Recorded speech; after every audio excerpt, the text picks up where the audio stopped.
देशाच्या राजकारणामध्ये पुन्हा एकदा महाराष्ट्रातलं नाव पुढे आलेले अर्थातच शरद पवारांचं, कारण शरद पवार आता त्यांची म्हणून असणारी तिसरी आघाडी सुरू करतायत की काय, तिसरा मोर्चा सुरू करतायत का, काय अशी स्थिती आहे? कारण केजरीवाल आणि ममता बॅनर्जी यांनी त्यांची भेट घेतलेली आहे दिल्लीमध्ये. आपल्यासोबत मान्यवर आहेत मगाशच्या चर्चेतले. समीरण वाळवेकरांपासून सुरू करूयात. वाळवेकरजी, पुन्हा एक नवीन तिसरी आघाडी, पण यावेळी शरद पवारांची, आणि खास तडका म्हणजे अरविंद केजरीवाल त्यासोबत. मला असं वाटतं की महाराष्ट्रातले ताकदवर नेते शरद पवार हे दिल्लीमध्ये ज्या वेळेला अशा वेगवेगळ्या पक्षाच्या नेत्यांची बैठक घेतात तेव्हा त्याच्या मागे आपल्याला दिसतं तसं तितकं सरळ राजकारण दडलेलं नसतं. अर्थात असा आजपर्यंतचा इतिहास आहे. मुळात ही सगळी बैठक तिसऱ्या आघाडीकरता आहे का, असा माझ्या मनामध्ये पहिला प्रश्न आला. दुसरा प्रश्न असा आला की ही बैठक शरद पवारांच्या मध्यस्थीने होऊ शकते, यात मला काही विशेष वाटलं नाही. कारण आजच्या मितीला या सगळ्या नेत्यांशी उत्तम संबंध ठेवून असलेले शरद पवारांसारखे नेते आपल्याला बघायला मिळत नाहीत. एकाच बाजूला लालू, एकाच बाजूला मुलायम सिंग, एकाच बाजूला ममता बॅनर्जी, आणि त्याहीपेक्षा म्हणजे आता नुकतेच कुठे राजकारणातून मुख्यमंत्री झालेले अरविंद केजरीवाल सुद्धा. मुद्दा असा आहे की याच वेळेला मी दोन फक्त इतर फॅक्ट्स मांडू इच्छितो. एक म्हणजे राज्यसभेत मेजॉरिटी नाही, त्यामुळे भाजपला कुठलाही निर्णय राज्यसभेत घेणं अतिशय अवघड आहे. आणि दुसरं म्हणजे याच्या पुढच्या काळात जरी तिसरी आघाडी तयार झाली तरी पुढची 4 वर्ष सत्तेत येण्याची सुत्राम शक्यता नाही. बरं, या दोन फॅक्ट्स आपण लक्षात घेतल्या तर या बैठकीकडे बघण्याचं डायमेन्शन बदलतं. आणि सगळ्यात मेजर डायमेन्शन मला ही चर्चा ओपन करतानाच या सगळ्या मान्यवरांसमोर मांडायचं ते असं की शरद पवारांनी पुढाकार घेऊन केलेली ही आघाडी ही तिसऱ्या आघाडी करता आणि विरोधी पक्षांकरता आहे का भाजपा करता आहे, याचाही विचार होण्याची आवश्यकता आहे. आपण रत्नाकर महाजनांकडे जाऊयात. आणि महाजनांना पुढचा भाग प्रश्न विचारण्याचं कारण फार महत्त्वाचं आहे, कारण महाजन सर स्वतः राष्ट्रवादीमध्ये होते आणि त्यांनी एक भूमिका मांडली होती की या पक्षाचं विलिनीकरण आता व्हावं, वेळ आलेली आहे, पण तसं काय होऊ शकलं नाही, उलट कारवाई झाली. आपण आत्ताच्या या शरद पवारांच्या मूव्ह बद्दल काय म्हणतायत महाजन, बघूयात. महाजन सर, भारताचं राजकारण दिवसेंदिवस द्विपक्षीय किंवा द्विध्रुवीय होत आहे.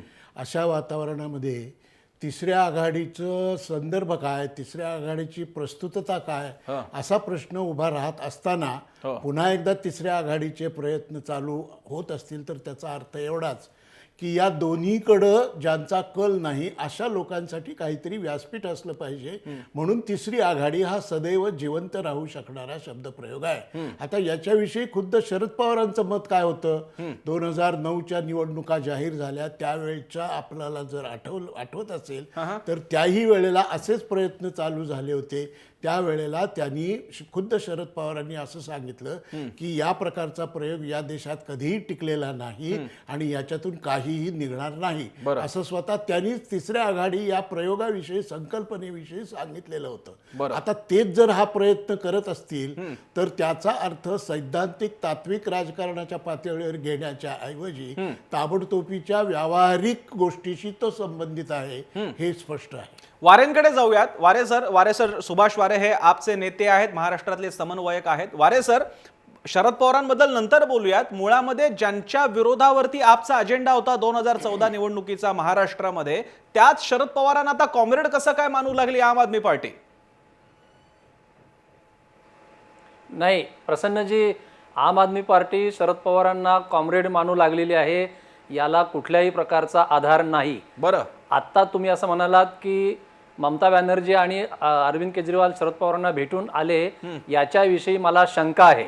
अरविंद केजरीवाल शरद पवारांना भेटले नाहीत अशी माझी माहिती आहे. दुसरं जी काही मीटिंग याच्या संदर्भातली आहे त्याच्याविषयी मी बोलेलच, परंतु अशा पद्धतीच्या कुठल्याही मीटिंगमध्ये आम आदमी पक्ष सामील होणार नाही, हे मी केवळ महाराष्ट्राचा संयोजक म्हणून नव्हे तर राष्ट्रीय कार्यकारिणीचा सदस्य म्हणून सुद्धा या ठिकाणी मुद्दाम स्पष्ट करू इच्छितो. शरद पवारांनी अशा पद्धतीचा पुढाकार घेण्यापाठीमागे काय नेमकी भूमिका आहे हे आता समजून घ्यावं लागेल, अजेंडा काय आहे बैठकीचा वगैरे. परंतु अशा बैठकींना इतरांनी प्रतिसाद देण्यापूर्वी महाराष्ट्रामधल्या भारतीय जनता पक्षाच्या सरकारबद्दल राष्ट्रवादी काँग्रेसचं नेमकं मत काय आहे? कारण अजून हे सरकार जे अस्तित्वात आहे ते राष्ट्रवादी काँग्रेसच्या अप्रत्यक्ष पाठिंब्यावर. तुम्हाला थोडंसं दुरुस्त करतो, मला आत्ताच माहिती मिळाली आहे. वारे सर, तुमच्या बोलण्यात अधिक स्पष्टता यावी म्हणूनच तुम्हाला सांगतो, मला आता कन्फर्म माहिती मिळालेली आहे की आम आदमी पार्टीचे नेते दिल्लीचे मुख्यमंत्री अरविंद केजरीवाल भेट घेणार आहेत, असं आमच्या डेस्कनं कन्फर्म केलेलं आहे. आता तुम्ही बोलू शकता. हा, मी आता तुम्हाला मी हे ठामपणे सांगू इच्छितो की मुख्यमंत्री म्हणून अरविंद केजरीवालांना जर कोणी भेटायला येत असेल किंवा मुख्यमंत्री म्हणून अरविंद केजरीवालांना दिल्लीमध्ये कोणाला भेटायला जायचं असेल तर अशा कर्टसी व्हिजिट ज्याला आपण म्हणतो अशा पद्धतीच्या असू शकतात. बरं. परंतु अधिकृतपणे तिसऱ्या आघाडीच्या संदर्भातल्या अशा कुठल्याही बैठकीला आम आदमी पक्ष जाणार नाही हे अगदी नक्की आहे. बरं. आणि मी महाराष्ट्राचा संयोजक म्हणून सांगतो, हो. महाराष्ट्रामध्ये शरद पवारांच्या नावावरती इतिहासामध्ये काही चांगल्या गोष्टी नक्की आहेत, पण महाराष्ट्रातल्या राजकारणाला एक संस्थानिक स्वरूपाचं सरंजामदारी वळण मागच्या काही वर्षामध्ये जे आलेलं आहे ते कळत नकळत इलेक्टिव्ह मेरिटच्या आधारे राजकारणातली निवड करणं हा जो एक शब्द शरद पवारांनी महाराष्ट्राला दिला निवडून येण्याची क्षमता, त्यांनी महाराष्ट्राच्या राजकारणाचं बऱ्यापैकी वाटोळ झालेलं आहे. तुम्ही म्हणालात ते खरंय, 2014चा आमचा अजेंडा महाराष्ट्राच्या राजकारणाला आलेल्या भ्रष्ट आणि संस्थानिक राजकारणाच्या विरोधात आहे. त्याच्यामध्ये आता मला फक्त एक अर्धा मिनिट द्या प्रसन्नजी. याच्या आधीच्या चर्चेमध्ये जी चर्चा आपण सर्वांनी ऐकली ती इतकी हास्यास्पद आणि वेदनादायी होती की ना विरोधी पक्ष ना सत्ताधारी पक्ष आम्ही निर्दोष आहोत, आम्ही नालायक नाही आहोत असं कुणीही भाषा करत नव्हतं. आम्ही इतके नालायक आहोत तर तुम्ही आमच्यापेक्षा जास्त नालायक आहेत, हाच चर्चेचा सगळा पट अर्ध्या तासात होता. याच्या सगळ्याच्या विरोधात आम्ही आहोत. आशा एवढीच मला असं आहे वाटतं आम की आदमी ते पक्षाच्या दोघे कुठेही सत्ताधारी आणि तडजोड विरोधक नव्हती. भांडत असताना तर आम आदमी पार्टीने पाठ लावू नये त्यांच्या भोवती, कारण तुम्हाला त्यांनाच विरोध करून आम आदमी पार्टी उभा राहिला होता. पण तो मुद्दा थोडासा आलाहिदा, नाही तर चर्चा भरकटेल. मी स्टुडिओमध्ये येतो, हेमंत देसाई आपल्यासोबत आहे. देसाईजी, सिंहासन चित्रपटामध्ये मोघेंच्या तोंडी एक वाक्य आहे, मुख्यमंत्र्यांना अरुण सरनाईकला ते भेटायला जातात की मुख्यमंत्रीजी काही विरोधकांचं दुसऱ्या असंतुष्टांची काही काळ नेहमी जुळत असतं. हे असंतुष्टांची ही मांदियाळी आहे. असंतुष्टांची मांदियाळी नक्कीच आहे.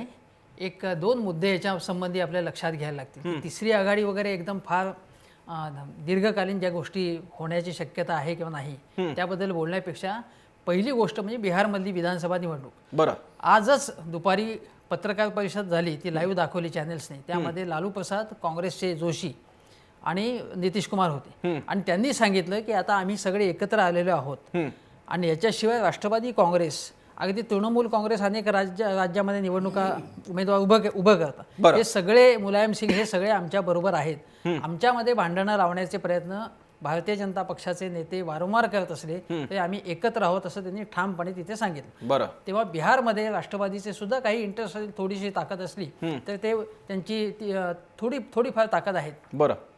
दुसरी गोष्ट म्हणजे नवी दिल्लीमध्ये केजरीवाल यांना किंवा आप पार्टीला ज्या प्रकारचा जाच हा केंद्र सरकारचा होतोय, गृह खात्याचा होतोय, पंतप्रधान कार्यालयापासून अनेक खात्यांचा होतोय आणि त्यांना काम करून दिलं जात नाही, तेव्हा काम करू द्यावं आपल्याला. यासाठी नितीश कुमार यांच्याशी त्यांनी सहकार्य केलं. काही बाबतीत नितीश कुमार यांनी आम आदमी सरकारला मदत केली आणि त्यानंतर नितीश कुमार आणि त्यांची भेट दिल्लीमध्ये झाली हे आपण बघितलं.